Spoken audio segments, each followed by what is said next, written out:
Hi guys, welcome to today's video. If you're a returning subscriber, you'll probably notice my setup's really different, and that's because it is new.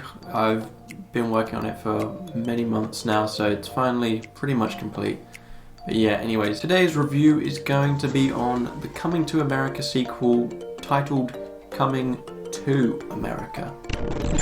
The African monarch Akeem learns he has a long-lost son in the United States and must return to America to meet his unexpected heir and build a relationship with his son. Now, I didn't watch Coming to America, the first one, until the other day when I did a review on it, so I can't say I've been waiting a long time for this, but I know there are many people who've waited many years, so I'm not going to keep you waiting any longer, and I'm going to get straight into my pros and cons for Coming to America. So diving into my pros, the positive for this movie, it didn't have the same effect on me as it would on people who had seen it when it first came out, who had seen this first movie many years ago, but I could appreciate that it was nice to see all these returning cast members, a lot more than I thought would return.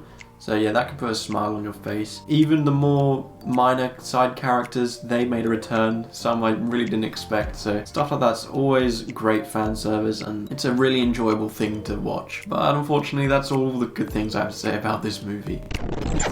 But now, moving into my cons for this movie. From the first movie, Akeem was this extremely likable guy who we were willing to follow on this story. As we saw, he was quite humble compared to the other people in his royal family. And his charm was what made that movie so good, was definitely one of the main reasons why. But here he becomes king and he's just really unlikable. He feels like a completely different person from the first one. I know time has passed, but he's really gone against some of the things he had said or put out in that movie.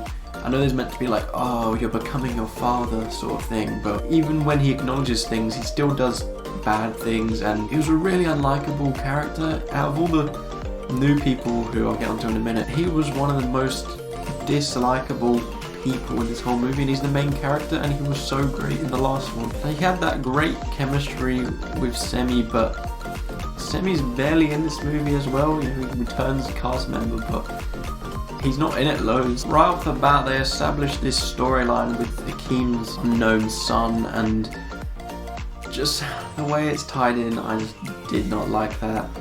It felt very off and spoiled some of the moments from the previous movie as well. That put me off to a sour start to this movie, especially the manner of what happened in that story which led to that. And as for Akeem's son in general, I didn't like him. Him and his mum, you know, they're very dislikable. They're so loud and annoying and obnoxious. And unfortunately that goes for all the new characters that are brought in. It sounds weird saying this, but they feel too modern and caught up in pop culture and all those kind of things, which it was hard to find them enjoyable or entertaining at all. And they were meant to be the comic relief characters, and they were just providing a lot of, you know, straight-faced moments where I wouldn't laugh. I don't actually think I laughed one bit in this movie. The amount of musical numbers in this movie as well was kind of off-putting, I guess. You know, there were some great features in this movie which I won't spoil, but just some of the music that's brought in, it's just too modern, like all these kind of things. Zamunda, you'd expect like African music, but no, it was like just such modern stuff which really didn't fit the tone, and once again, I just didn't like it. It didn't really suit that Zamundan atmosphere of the kingdom. We saw barely any of Zamunda in the first movie.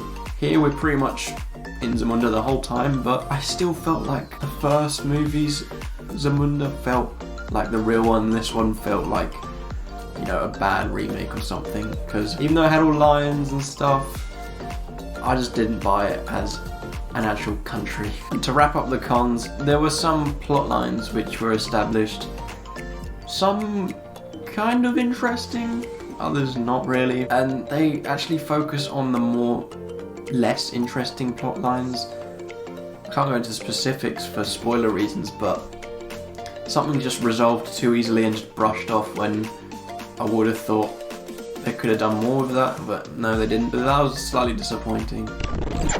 So that was my review of Coming to America. An overall disappointing, but not really surprising that it was poor. That's what happens to these long delayed sequels. They can't really make that proper transition from the tone of the first one being from many years ago to the tone in modern day. It caused some real cringe moments, I guess you could say. I had the same problem with Bill and Ted Face the Music at times. This one is worse than Bill and Ted 3, so in terms of score for Coming to America, I'm going to give it a 56%. So, not one of the worst movies I've seen this year, but nowhere near the best. I really hope you enjoyed today's video. Please like and subscribe, it would really mean a lot. Please let me know in the comments what you thought of Coming to America, and I hope you enjoyed today's video, and I hope to see you in my next video.